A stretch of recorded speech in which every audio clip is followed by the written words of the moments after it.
La Journée mondiale de la fonction publique vise à célébrer la valeur et la vertu du service à la communauté. En Côte d'Ivoire, le thème retenu est fonctionnaire et transformation du service public. En 2004, l'Organisation des Nations Unies a institué la célébration de la Journée mondiale de la fonction publique le 23 juin. Cette journée qui promeut l'idée d'une administration publique efficace et éthique est célébrée en Côte d'Ivoire depuis 2021 sous le format des journées de la fonction publique.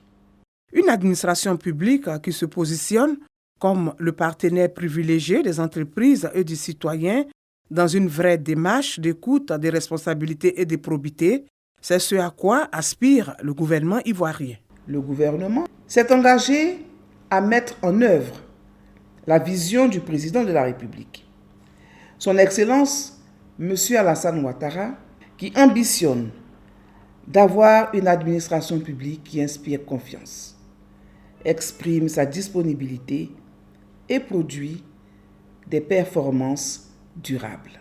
Notre gouvernement poursuivra avec détermination ses efforts en faveur d'une fonction publique plus compétente, bien équipée, avec des ressources humaines suffisantes, toujours au service de tous et particulièrement des plus vulnérables, et ce, dans une vision partagée avec l'Organisation des Nations Unies.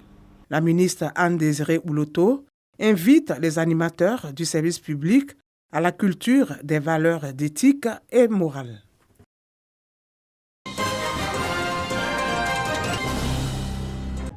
Dans les hameaux, campements et villages, jusqu'au chef-lieu de sous-préfecture qui compose le département de Boisflé, la chefferie traditionnelle est l'objet de nombreux greffes. Les chefs de village eux-mêmes sévèrement critiqués par leurs communautés respectives. S'il se met à travailler tout seul, sans être organisé comme il se doit, il est bien entendu qu'il va faire des fautes de part et d'autre.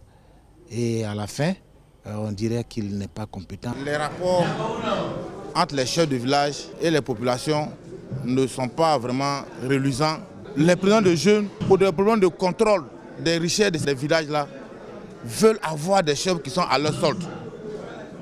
Et c'est ce qui cause un véritable problème. Nous, les sous-préfets, nous saluons vraiment l'initiative de ce séminaire. Ce séminaire, justement, comme réaction à une alerte, a réuni les chefs de village, présidents de mutuelles et d'associations de jeunesse, chefs et leaders de communautés et des sachants ayant une profonde connaissance des us et coutumes des peuples Yoblé, Ayaou et Goro qui constituent les autochtones du département de Boisflé et dont les villages touchés par cette réalité perdent de leur stabilité chaque jour qui passe. Ils ont été éclairés et édifiés par des experts et des sachants, tous issus de la Chambre des rois et chefs traditionnels de Côte d'Ivoire et de la Direction générale de l'administration du territoire de GAT sous tutelle du ministère de l'Intérieur et de la Sécurité. Au bénéfice des participants, après échange, les vraies informations et une vaste connaissance des attributions, rôles et places des chefs de village. Les cadres et les mutuelles pensent qu'ils peuvent en imposer aux chefs. Aujourd'hui, ils ont compris que l'autorité dans le village, c'est le chef. Les jeunes aussi ont compris que c'est le chef qui est l'autorité suprême dans le village. Il est le représentant de l'exécutif dans le village qui est le premier maillon de l'administration ivoirienne. Si le chef se comporte mal, c'est une autorité qui a une hiérarchie. Le fonctionnement est régi par des tests.